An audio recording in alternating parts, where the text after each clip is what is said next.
I've had this VersaVideo card since November. I got it off of eBay. New old stock in the original box.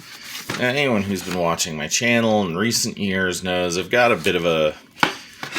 I don't want to call it an addiction, but a bit of an affinity for the NEC Versa first-gen laptops from like 94, 95. And so, found this, and it's getting neat. So it's the VersaVideo portable digital video card. Video capture display for the Versa series notebooks. So it would probably work with just about anything, because it is just standard PCMCIA. See the specs. PCMCIA portable digital video card, installation program on a 3.5-inch disc, audio video RCA cable, and a user's guide. And this was Versa and VersaVideo are trademarks of NEC 1994. So, yeah. Part number OP7504701. And let's look at this. Yep, this is pretty much the standard white box NEC packaging they use. If we look in here, we can see, yeah, I've been messing with this some. So let's take out the contents. We've got, right here's our PCMCIA card here. It says VersaVideo portable digital video card. PDV, yeah, and this side up, and see PC card right there. And of course it has a nice little reading on the back. FCCID LZNV-256. It's also the part number. Manufactured by Nagatech. This is really a Nagatech Nagavision card. Anyway, let's go open this up. I got 2 discs in here because I was just talking on Vogons, and a guy found the Windows 95 drivers for this, and we'll talk a little bit about that. And this is the NEC Versa PCMCIA video card. The original drivers for it, version 1.34N from 94. These are for Windows 3.1. So you got that. We have the dongle right here. I took it out of its bag. As you can see, it's composite. It actually has printed on it. Let me see, maybe I'll turn on the light here so you can read it. Yeah, it lists the connections. You have, that's your right audio input, left audio input. That's your speaker / headphone out, which I got a clever idea of actually running this back into the computer so we could record the actual audio source with a piece of software that's newer. And right here is the video input. That's all she wrote. Then we have this manual over here, which I went over. The actual manual in hard copy. I really need to make a PDF of this. VersaVideo user's guide. Flip over here. I mean, you got how VersaVideo works, package contents. I'm gonna kind of look around. There's some particular idiosyncrasies to this card that I found in the manual compared to what the NEC computers actually ship with.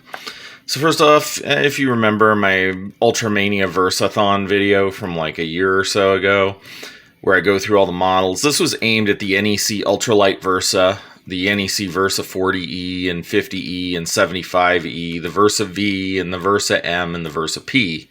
Basically any of the Versa laptops who look like that one right there. And so that's what it's aimed at. It says general information, gives you all the conventions in the manual. Yeah, I'm doing this one-handed.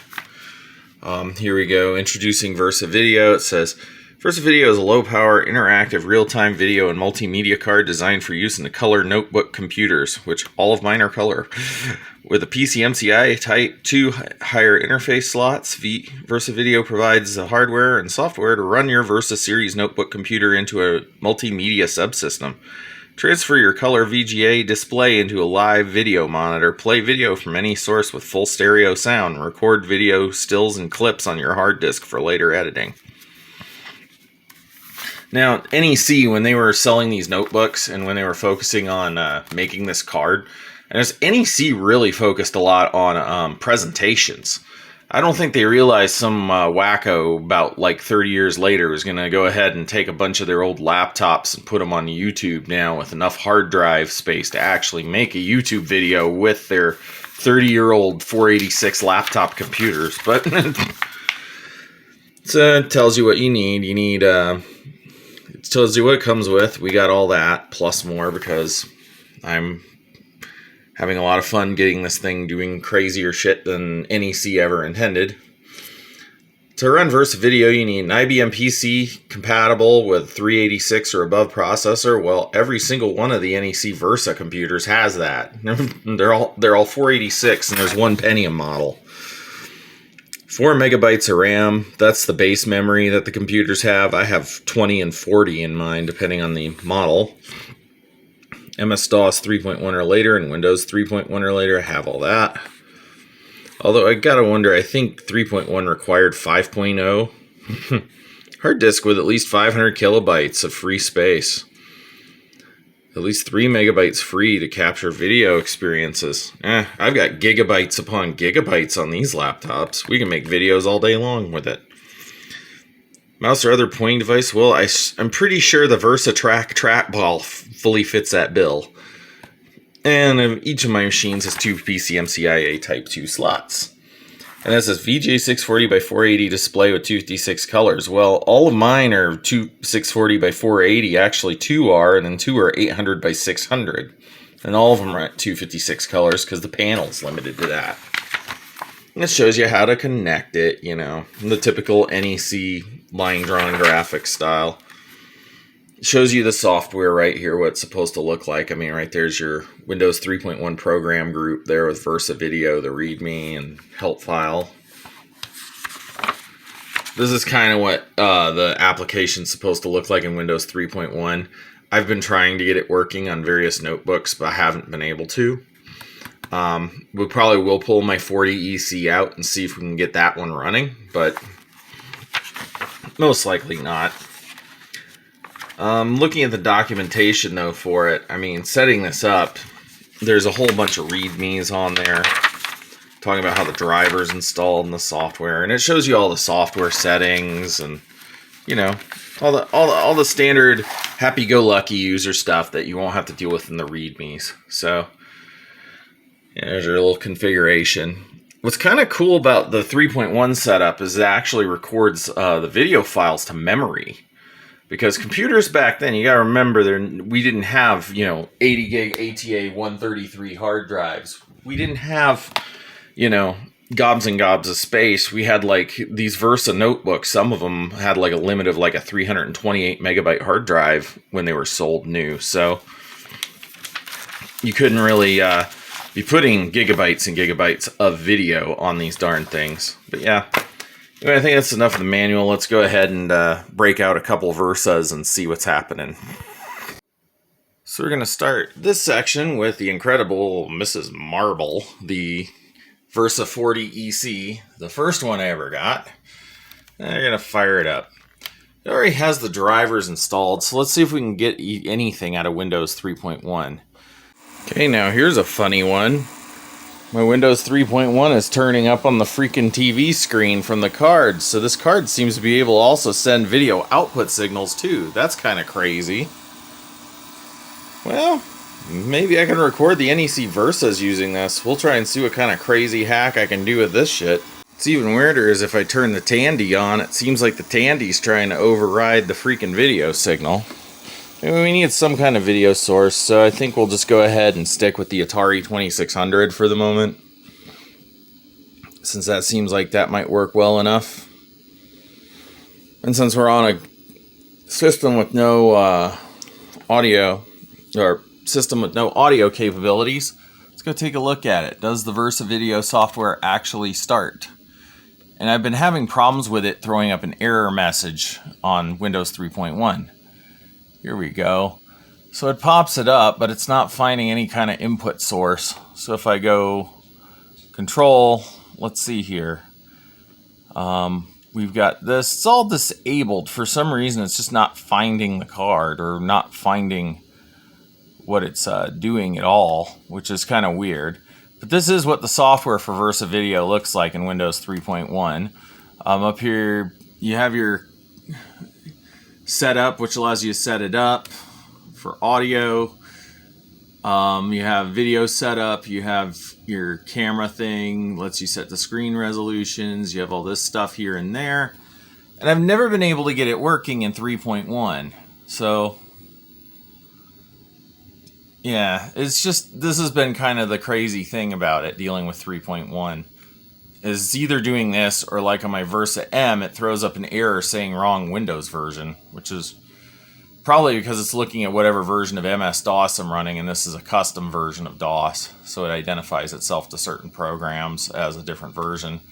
Probably need to mess with setver.exe to be able to get everything to behave the way it should on the other system. But yeah, this is kind of what it looks like. We'll go take a look at the full TV application and see if something pops up on that. So now we're at the DOS prompt. It's the default directory. You hit full TV and back out. Right now it's not getting anything. It's just giving long lines, which is kind of weird. And let's see if it changes with the input. Anyway, yeah, it's been kind of tricky to get any of this stuff to actually do what it's supposed to do. Really strange. So now we're going to take a look at the readme.write file. Actually, first off, let's just go look at card view in here for this Versa. Come on, pop up.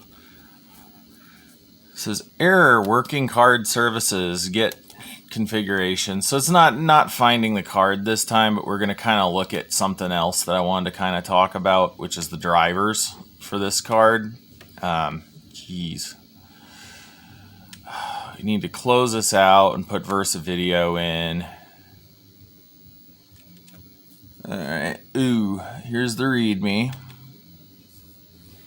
Regular Windows write file. So if we look through the table of contents, it tells you the setup of the card here. I mean, you have PDV setup for Phoenix version 3.0 card services. I'm not using Phoenix card services. These NEC Versas, they all ship by default with S-Cirrus card services, the Cirrus Logic ones. In part because these all have a Cirrus Logic chipset in them. But the Phoenix card services, I don't even see the drivers for those listed anywhere in the NEC stuff. So I gotta wonder, was maybe they recalled at some point and switched and the stuff on the NEC site's different, or what? It also tells you what the INI files are. That's what I like. It tells you what changes in there. Example of config.sys. And I'm going to kind of talk a bit about the configuration now of it. So if we go down here, we're looking through troubleshooting and all that stuff. Before you start using, be sure Phoenix PCMCIA Card Services 3.0 or above are installed on your computer. The Phoenix software installs the card service software in one of the following directories: PCM3 or PCM plus 3. If Phoenix is not installed, PDV card will be inactive. So that might be something I'm going to have to hunt down. So we'll get back to Windows 3.1 because I have a computer that actually works with this. So now we're up and running on the Versa M75 with a video source with some audio. As you can see, I've looped the audio into the microphone input on the Versa. So we're going to try to maybe record some audio with this. And right now I got Capture. I got Avi Capture up, or audio video recorder. You can see we have a viewfinder there, and it's showing me what's on screen down here. We're gonna try recording some video here.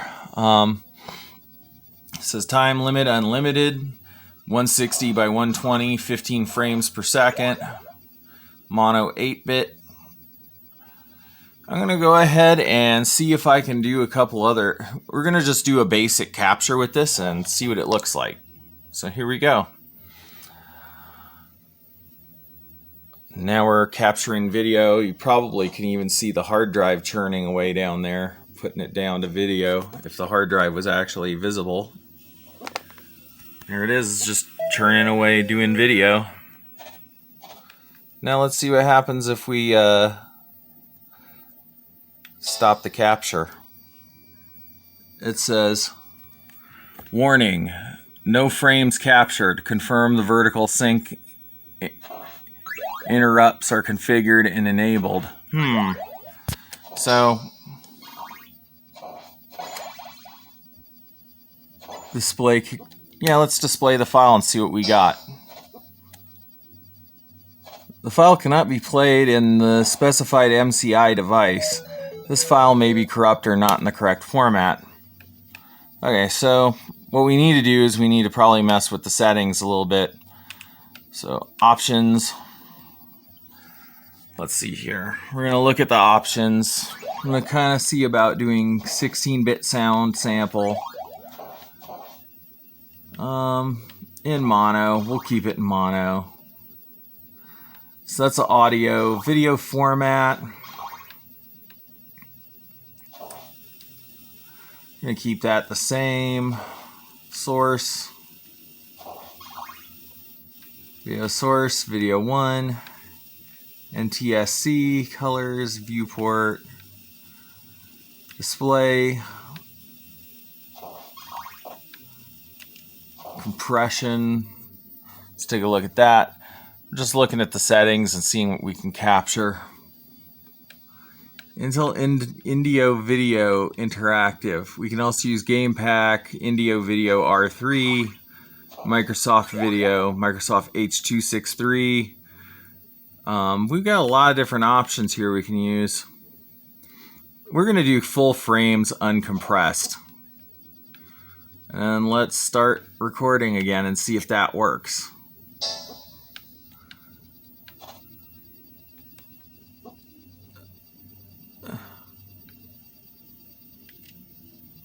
Let's see here. Let's go ahead and put this on the desktop.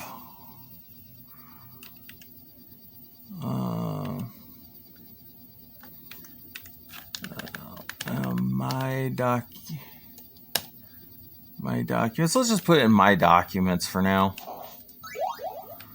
And then let's start another capture at full frame because we can.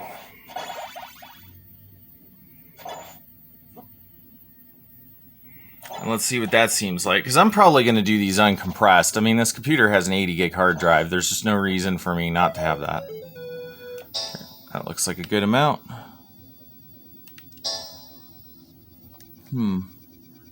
Display captured file, yes. It's not working. Now you see we have the Capture Vision 95 application up, and as you can see, the Nintendo looks abysmal on this. And of course, it's not capturing keystone capers properly at all. So we're going to go ahead and go in the menu and control here. And then we're going to do video settings, and we're going to put it on... Nope, that's actually the video control panel. Alright, we're going to put in... here we go. This should be it, isn't it? Nope. No, that's factory loaded. Here we go, video capture control. We go here. It's supposed to be a setting that puts it in game mode, which is really strange. Oh, here we go, games. And there's actually 3 inputs because some of these cards have like multiple settings on here. So as you can see, we have Castlevania, and it's set for 320 by 200. Let's do some setup here. This is the color files. As you can see, we're getting pretty good video quality out of it. It looks kind of like I'm running an emulator, to be honest, which I'm not, because the same thing is right down there. Oh man, just trying to go through all these settings here. Make sure everything's correct. For movie memory, I could probably pick 40,000. I could probably pick about 5,000. Probably would be about right. Save. And then let's go ahead and record some video from this. Let's see if we can change some of the other settings. I want to kind of get it where it's going to record it at full frame rate. You also have these effects that allow you to do things. Black and white, flip, mirror. You can do the Prince When Doves Cry video with this. Kaleidoscope. It's pretty insane. This might be fun for making music videos for YouTube. Shoot. Anyway, I'm gonna go up here. We're gonna make sure video format frame size is 320 by 240.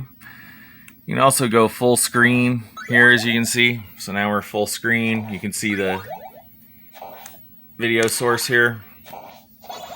Let's go ahead and start recording some stuff. Let's see here. So there we go. We have a 5-second clip here. Let's play that clip.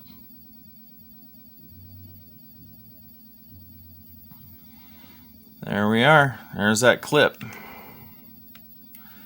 And we can stop it, and then we can save it.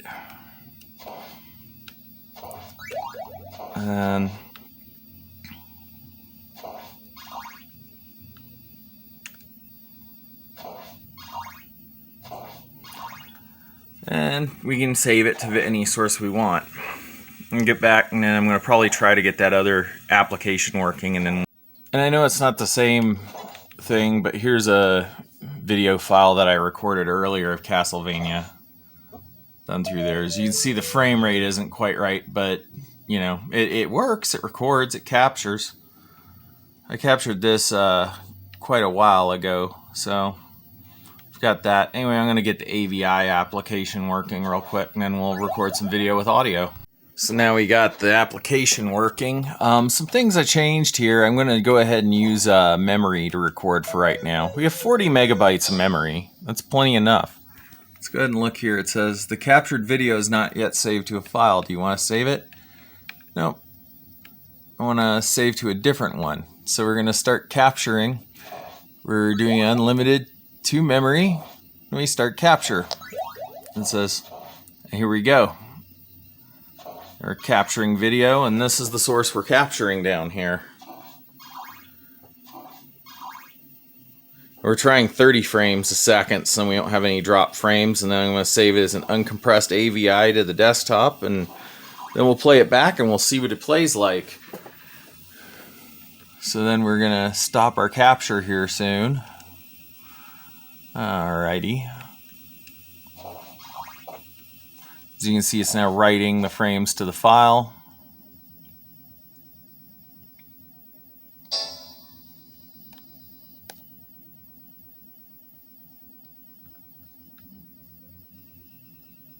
As you can see, we have a video capture right here. I'm going to kind of just put it on a different source now, for right now.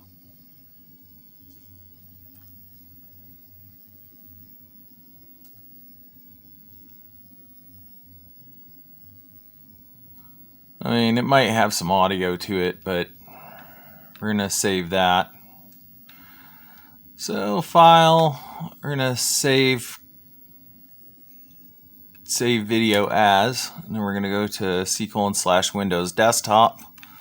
And I'm going to capture some more stuff, and we're going to kind of put that at the end of this video, you know, including maybe some Keystone Capers, maybe some other stuff. Just kind of let you see what the recording quality and sound quality this card outputs just happens to be.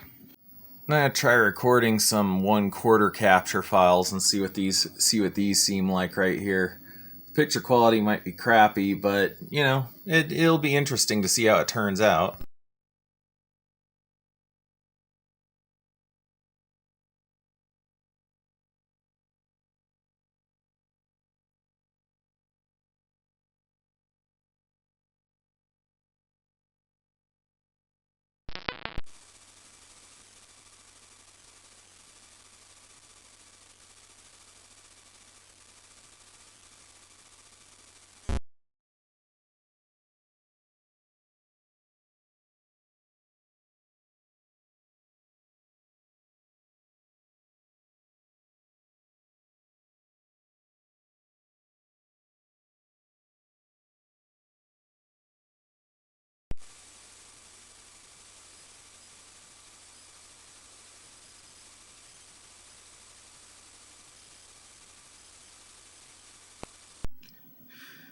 Anyway, I'm completing up this video now. Well, it looks like the audio didn't record, but at least you get to see what Avi Capture looked like in the 90s. Anyway, I just had to rebuild my Macintosh or Linux computer tonight.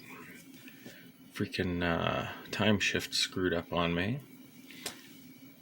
So, yeah, I'm going to finish rendering this and upload it. This is CreepingNet signing out. See you in the next video. Hey, Ricky.